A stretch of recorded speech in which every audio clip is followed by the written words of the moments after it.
Ladies and gentlemen, thank you for joining me today. What we are witnessing right now is nothing short of historic. We are at the intersection of global politics, economics, and great power rivalry, and the stakes could not be higher. The United States, under Donald Trump's leadership, has tried to assert dominance in Latin America, particularly in Venezuela. But China has made a bold move, what I call its Venezuelan gamble. This gamble is now threatening U.S. influence not only in the Western Hemisphere, but across the entire international order. Let us step back for a moment. For decades, Washington has treated Latin America as its backyard, exerting political, military, and economic control. Venezuela, with the world's largest proven oil reserves, has always been a central target of U.S. policy. When the Trump administration imposed sanctions, sought regime change, and attempted to isolate Caracas, it was meant to be a show of American power. The Trump administration's Venezuela strategy, often described as a maximum pressure campaign, was intended to be a defining show of American power in the Western Hemisphere. Yet, rather than consolidating U.S. influence, this approach has backfired dramatically, exposing deep flaws in Washington's foreign policy playbook and accelerating a shift in regional dynamics that few in the White House anticipated. When Donald Trump came into office, his team believed that Venezuela was ripe for regime change. The country was suffering from economic collapse, political division, and international isolation. U.S. officials assumed that by ratcheting up sanctions, restricting oil exports, and rallying allies in Europe and Latin America, they could topple Nicolas Maduro's government swiftly and restore a pro-Western leadership in Caracas. It was supposed to be quick, decisive, and symbolic of American strength. Instead, it has turned into a case study in strategic miscalculation. The first hook lies in the paradox of power itself. Washington applied every lever it thought it had: sanctions, diplomatic isolation, threats of military force. Yet Maduro's government did not fall. Instead, it survived and even hardened. Sanctions crippled Venezuela's economy, yes, but they also drove Caracas to seek help from elsewhere, and that elsewhere turned out to be Beijing and Moscow. By trying to cut off Venezuela from the global financial system, Trump inadvertently opened the door for China to extend loans, technological cooperation, and energy deals that gave Maduro breathing space. This is the irony that few in Washington are willing to admit. American pressure ended up strengthening the very ties that undermine U.S. influence in the region. Another critical dimension of this failure is the message it sent to the broader world.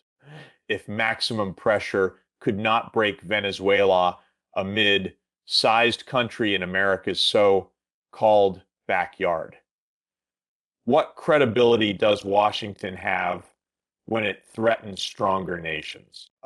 Think of the optics. Trump promised a quick victory, boasting that Maduro's days were numbered.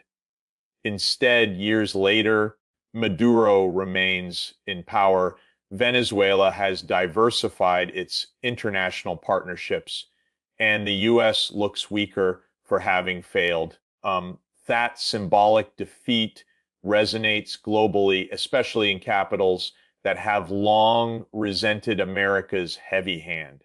Countries in Africa, Asia, and the Middle East are now studying Venezuela's survival as a playbook for resisting U.S. coercion.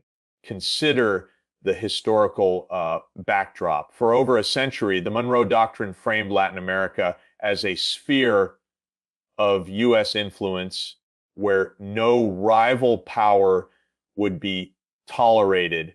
Trump's failure in Venezuela represents a direct challenge to that legacy. By failing to dislodge Maduro, the U.S. exposed the limits of its dominance, while China and Russia seized the opportunity to assert themselves in what was once considered Washington's uncontested domain. This is not just a tactical setback, it is a structural shift. The very foundation of U.S. Authority in the Western Hemisphere is being tested and found wanting. The human dimension of this story is equally telling. Trump's sanctions were meant to turn the Venezuelan people against their government, but in practice, they deepened suffering, caused shortages of food and medicine, and devastated livelihoods. For many Venezuelans, the U.S. Came to be seen not as a liberator, but as an aggressor, punishing ordinary citizens in an attempt to achieve political ends. This miscalculation played directly into Maduro's hands, allowing him to frame the crisis as a struggle against foreign imperialism by underestimating the resilience of Venezuelan society and overestimating the willingness of the population to support U.S. objectives. Trump's strategy only solidified anti-American sentiment in the region. The most striking hook in this narrative is the exposure of American vulnerability. Trump's rhetoric was filled with bravado, threats of military intervention, declarations that all options are on the table. But behind the words, Washington discovered that its options were limited. A military intervention would have been disastrous, alienating Latin America even further.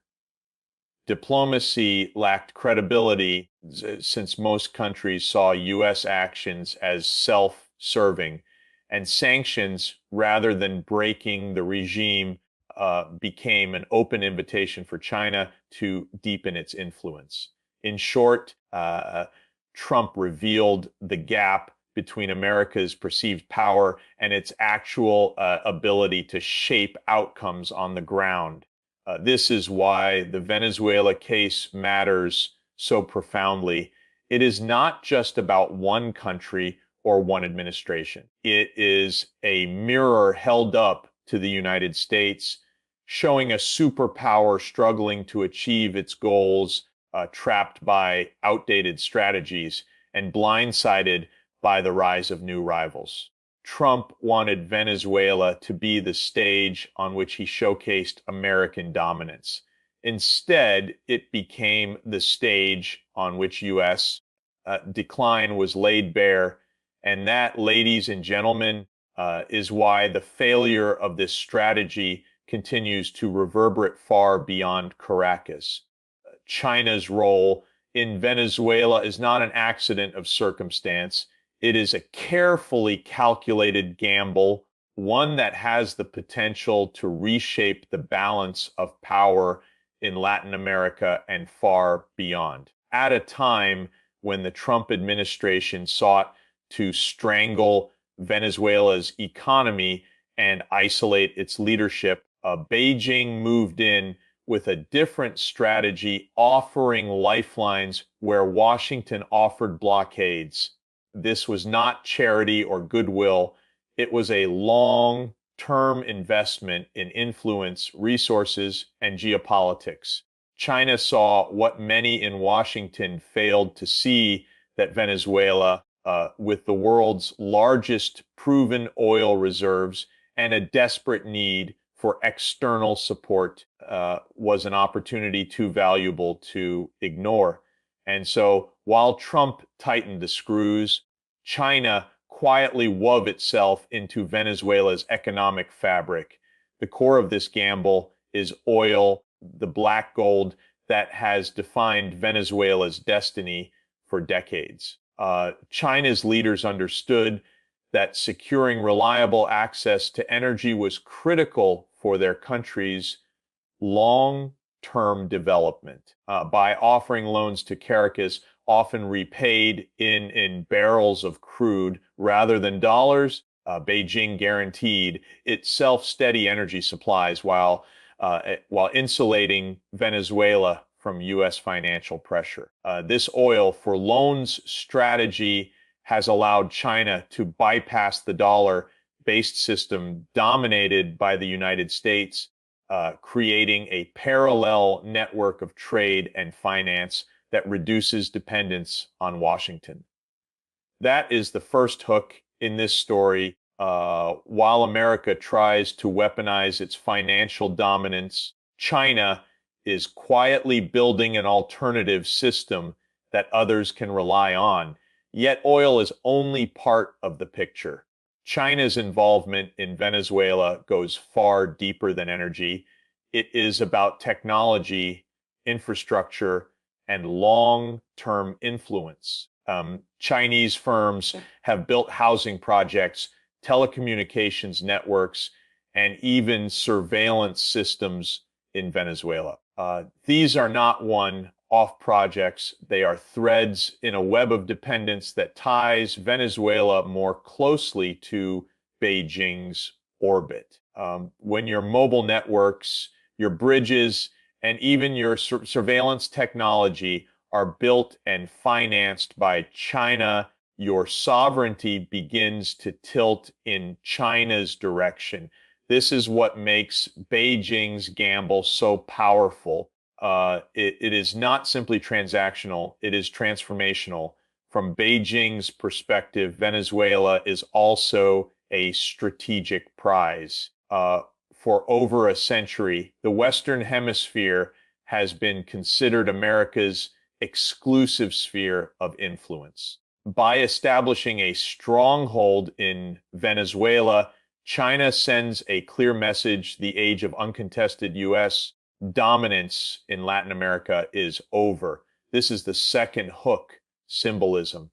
China's presence in Caracas is not just about barrels of oil or contracts signed.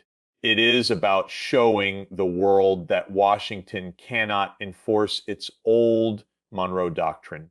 When Chinese banks finance projects in Venezuela or Chinese tankers carry Venezuelan oil eastward, it is a direct challenge to America's claim to supremacy in its own backyard. The gamble carries risks for Beijing. Venezuela's economy remains fragile, corruption is widespread, and political instability looms. Yet this is precisely what makes China's move audacious.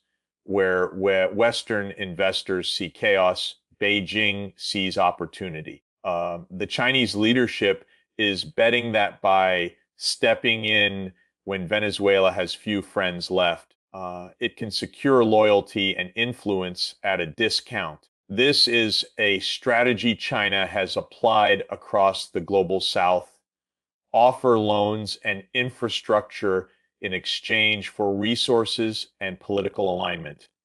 But in Venezuela, it takes on a special meaning because of the proximity to U.S. borders. Beijing knows that every investment in Caracas is also a symbolic strike against Washington's credibility. For Trump, this was a nightmare scenario. His administration believed that by isolating Venezuela, the U.S. could demonstrate its power. Instead, China turned isolation into integration, integrating Venezuela into its own sphere of influence. What was meant to be an American victory became an opening for Beijing. The United States, which once prided itself on being the indispensable power, suddenly looked dispensable. That is the third hook, the reversal of roles. America, the self-proclaimed leader of the hemisphere, found itself outmaneuvered by a rival power that approached the problem with patience and pragmatism. The longer this gamble plays out, the deeper China's roots in Venezuela will grow. Each loan, each infrastructure project, each shipment of oil cements a relationship that Washington struggles to undo. Sanctions may block U.S. companies, but they cannot stop Chinese ships from docking in Venezuelan ports. Threats may echo from the White House, but they carry less weight when Beijing is providing the financing Caracas desperately needs. The truth is clear. China has made a bold bet that Venezuela can be transformed from a liability into an asset, from a pariah into a partner. And with every passing year, that bet looks smarter while America's strategy looks more short-sighted. This is the brilliance of Beijing's gamble. It was not made with bluster or bravado. It was made with patience, calculation, and an eye toward the future. And as Venezuela leans ever more heavily on China for survival, Beijing is proving that power in the 21st century is not always seized by force. It is often built through strategy, resources, and the quiet weaving of relationships that last long after sanctions expire and administrations change. For more than a century, the United States has assumed that its dominance in Latin America was unshakable. The Monroe Doctrine, first declared in the 19th century, served as a blunt warning to foreign powers the Western Hemisphere was off limits. And for decades, Washington enforced this doctrine with coups, interventions, and economic pressure, ensuring that no rival power could gain a foothold in its so-called backyard. But today, in Venezuela, that long-standing assumption is being challenged in ways that were once unthinkable. For the first time in modern history, the United States finds its grip on the region contested not by small regional actors, but by global rivals with the resources, a strategy, and determination to push back. This is the hook that grabs our attention, the unraveling of American hegemony in its own hemisphere. The Trump administration believed that by squeezing Venezuela through sanctions and diplomatic isolation, it would reaffirm U.S. Supremacy in Latin America. But instead of isolating Caracas, this strategy exposed a startling reality. Washington no longer has uncontested authority. China and Russia stepped in, not only supporting Venezuela's leadership, but also signaling to the world that Latin America was open to multipolar engagement. What once would have been met with swift and overwhelming U.S. retaliation has now become normalized. Beijing and Moscow are investing, trading, and even providing military and technological support while Washington struggles to regain control. That reversal is not just a tactical shift, it is a tectonic one. Consider the symbolism. In the Cold War, when the Soviet Union placed missiles in Cuba, it triggered a global crisis, nearly plunging the world into nuclear war. Washington would tolerate no rivals in its neighborhood. But today, Chinese oil tankers sail to Venezuelan ports, Russian aircraft land in Caracas, and joint energy deals flourish, all without a decisive U.S. response. The hook here is not only the substance of these moves, but the silence they generate. Uh, what once would have been cause for confrontation now reflects Washington's weakened capacity to enforce its old rules.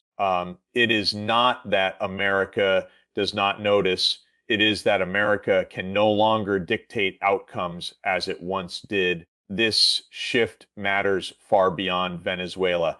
Other nations in Latin America are watching closely. They see that Venezuela, despite crippling U.S. pressure, has not only survived, but also forged new lifelines through Beijing and Moscow. That survival story is powerful. It tells smaller nations that they too have options, that they are not bound to U.S. dictates. This is the quiet revolution underway. Latin America, long viewed as Washington's backyard, is becoming a contested space in a multipolar world. And the more Washington tries to tighten its grip, the more opportunities it creates for others to step in. Trump wanted to project dominance, but his Venezuela policy revealed vulnerability. He sought to demonstrate strength, but instead he revealed weakness. The U.S. now finds itself in an unfamiliar position, competing for influence in a region it once claimed exclusively as its own. That is the final hook, the realization that hegemony, once lost, cannot be easily regained. What we are witnessing is not a temporary policy failure. It is the erosion of a system of control that defined U.S. power for generations, and Venezuela is the stage on which this new contest is playing out for the entire world to see. The story unfolding in Venezuela is not just about one country's struggle or a single failed U.S. Policy. It is a window into a much larger transformation that is shaping the 21st century. We are witnessing the slow but steady emergence of a multipolar world where the United States is no longer the undisputed center of gravity, and where nations across the global South are exploring alternatives that challenge Washington's dominance. Venezuela's pivot toward China is emblematic of this shift. It is not an isolated development. It is part of a broader trend in which countries, tired of sanctions, interference, and conditional aid from the West, are turning toward Beijing as a partner offering a different model of engagement. The hook here is clear. The world is moving away from unipolarity, and Venezuela has become one of the proving grounds for that transition. The failure of Washington's maximum pressure campaign revealed something that leaders from Africa to Asia have long suspected, that American power, while still formidable, is not absolute. When the United States tried to blockade Venezuela financially, China stepped in with loans, technology, and infrastructure projects. When Washington attempted to isolate Caracas diplomatically, Beijing and Moscow offered political cover and strengthened bilateral ties. And when sanctions threatened to choke off the country's access to global markets, Chinese firms provided alternative avenues for trade and investment. This is the crucial hook where America attempted to close doors. China opened them. That pattern has become visible across the developing world, and Venezuela is simply the most dramatic example in the Western Hemisphere. In practical terms, this means that countries now have choices that did not exist a generation ago. For decades, the U.S. And its allies in the IMF and World Bank held near total control over financing, development aid, and trade access. To defy Washington's dictates often meant economic strangulation. But today, China provides an alternative source of credit and investment without the same political conditions. Venezuela's survival under Trump's sanctions regime sent a powerful message even when the United States tries to suffocate a government. Other lifelines exist. Leaders from sub-Saharan Africa to Southeast Asia are watching carefully, noting that there are ways to resist Western pressure without total collapse. This is not just geopolitics, it is a lesson in resilience for nations seeking greater independence. The symbolic importance of Venezuela's pivot cannot be overstated.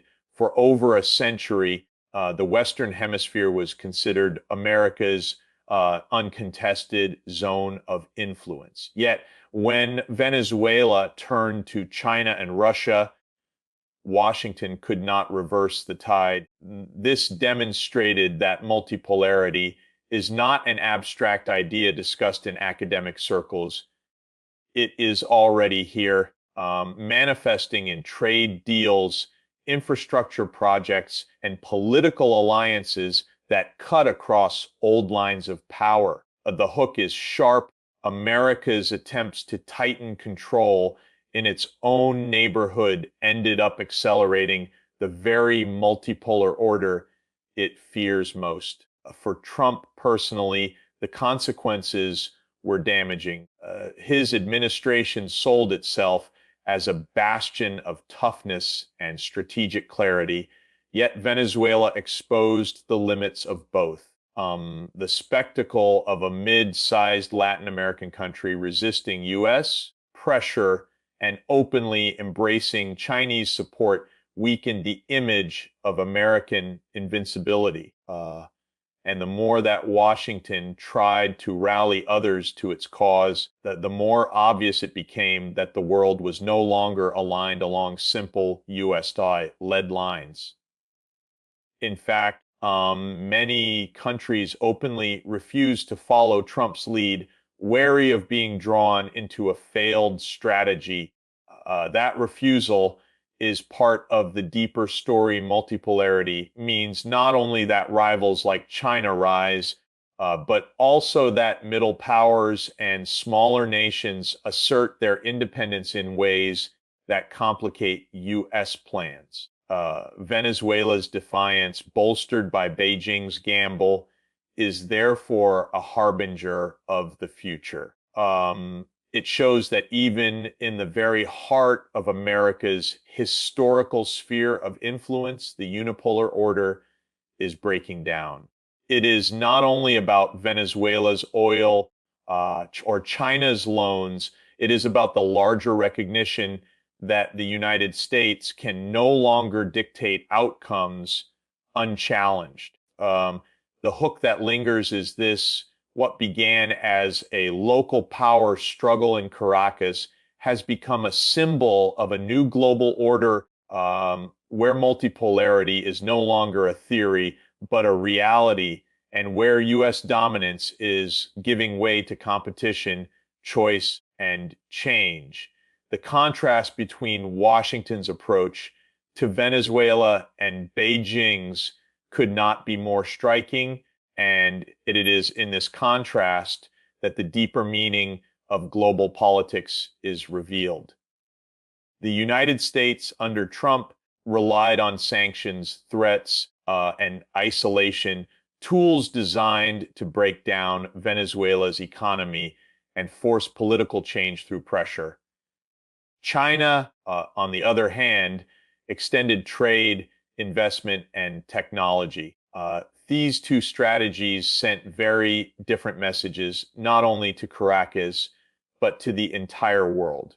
While Washington's actions were seen as punitive, Beijing's were perceived as constructive. This is the first hook. Symbolism matters in international relations as much as material power. Nations remember who extends a hand and who delivers a blow. When Venezuelans experienced crippling shortages of food, medicine, and basic goods due to U.S. sanctions, the image of America shifted dramatically in their minds. Washington insisted that its measures were aimed only at the government, but on the ground, ordinary people suffered most. In contrast, when Chinese medical supplies arrived or when investments were announced in infrastructure and energy, the image of Beijing became one of partnership rather than punishment. This shift in perception has far reaching consequences. It is not only about Venezuela, it is about how countries across the global south interpret the actions of great powers. The hook here is that optics shape loyalties, and China has proven adept at appearing as the partner that builds, while the US appears as the power that breaks. The symbolic battle is not just about humanitarian optics, it is also about visions of the future. Washington's approach told nations comply with us or face isolation. Beijing's approach told nations work with us and you will have access to trade, investment, and development. One path evokes fear, the other offers hope. In international politics, hope often outweighs fear in the long run because leaders want to present their people with a vision of progress. Venezuela leaned toward China not only because it needed immediate relief, but because it saw in Beijing a long-term partner willing to engage in building rather than dismantling. This is the second hook in a battle for hearts and minds. Construction beats coercion. The global audience cannot be ignored.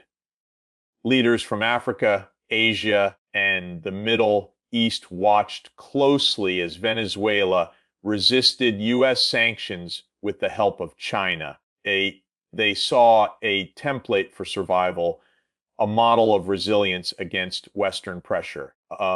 Every New Deal signed between Caracas and Beijing sent a message to these leaders: you have options. You are not trapped by a single system. That message carries weight far beyond Venezuela's borders. The symbolic victory for China is that it now embodies the idea of choice, while America increasingly symbolizes limitation. For Trump, this was especially damaging. His administration wanted Venezuela to stand as proof of American strength, yet the outcome made Washington look isolated and inflexible. By contrast, China appeared adaptable, pragmatic, and willing to do what the U.S. would not: offer tangible assistance without the same political preconditions. That image resonates in today's multipolar world where governments are tired of being lectured and sanctioned. They want alternatives, and China has stepped forward to provide them. This is the third hook in a world where image and influence are as valuable as weapons and sanctions. Symbolism becomes power. The long-term consequence of this symbolic shift is profound. While Washington continues to use pressure, it risks alienating the very populations and governments it seeks to influence. Beijing, by presenting itself as a builder and investor, steadily cultivates goodwill that translates into lasting partnerships. In Venezuela, the symbolism of a country surviving with China's help while enduring America's pressure is a story that will echo for years. And as history shows, stories often shape geopolitics just as much as strategies. What was supposed to be a showcase of American strength under Donald Trump has in many ways, revealed the limits of U.S. power. The campaign against Venezuela was designed to demonstrate toughness, decisiveness, and control, a chance for Trump to prove that his administration could bring an adversary to its knees. Instead, the opposite has occurred. Far from toppling Nicolas Maduro, the strategy emboldened him, drove Caracas closer to Beijing and Moscow, and exposed the fragility of Washington's influence. The hook here is sharp. When a superpower sets out to demonstrate dominance but fails, the failure itself becomes more damaging than doing nothing at all. Trump's foreign policy team believed that sanctions and isolation would quickly erode the Venezuelan government. They thought that by cutting off oil revenues and freezing assets abroad, they could push Maduro out and install a leadership more aligned with Washington. This confidence rested on an outdated assumption that U.S. Economic might was enough to dictate outcomes anywhere in the hemisphere. Yet the world had changed. Venezuela did not collapse. Instead, it adapted by turning eastward. China provided loans and markets. Russia offered security and diplomatic cover, and other nations refused to fully align with Washington's plan. The attempt to prove American dominance ended up revealing cracks in it. This failure carried direct consequences for Trump personally. He had built his political image on projecting strength, both domestically and internationally. He spoke in absolutes, promised swift victories, and claimed that adversaries would bend under pressure. But Venezuela became a glaring contradiction to that narrative. All year after year, despite sanctions and threats, Maduro remained in power. To Trump's critics, it was proof that his foreign policy was more rhetoric than results. To his allies, it was an uncomfortable reminder that the United States could not simply will its objectives into being. The hook here is psychological. A leader who thrives on the appearance of strength cannot afford to be seen as ineffective. Yet Venezuela highlighted precisely that weakness. The broader implications are even more significant. America's rivals have studied this episode carefully, drawing lessons about U.S. power. They have seen that even in Washington's traditional spheres of influence, resistance is possible. If Venezuela can withstand pressure, then larger, stronger nations may feel emboldened to chart independent paths. For Beijing and Moscow, Trump's failure became a gift evidence they could point to in persuading other nations that U.S. Threats are not always decisive. The symbolic power of Venezuela's survival reverberates far beyond Latin America. Meanwhile, Trump's domestic audience was left with a mixed picture. His supporters were told repeatedly that he was restoring American greatness and reasserting control abroad. Yet the images from Venezuela, food shortages worsened by sanctions, Chinese ships docking in Venezuelan ports, Maduro defiantly giving speeches, told a different story. For many Americans, it was distant and abstract. But for policymakers and global observers, it was clear U.S. power was being tested and it was faltering. That disconnect between rhetoric and reality is another hook. When words promise dominance, but actions deliver stalemate, credibility erodes both at home and abroad.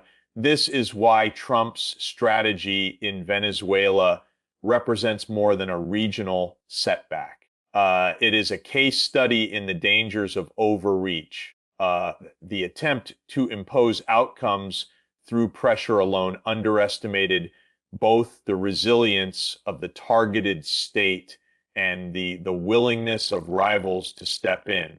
The result is that Trump's power, rather than being solidified, was placed under threat. He wanted a victory to demonstrate control, but instead handed his opponents an example of American limits. And in geopolitics, perception often becomes reality. The perception of weakness can be as damaging as weakness itself. That is the final hook. Trump sought to project invincibility, but Venezuela became a mirror reflecting vulnerability, not just for his administration, but for the very idea of U.S. dominance in the modern era.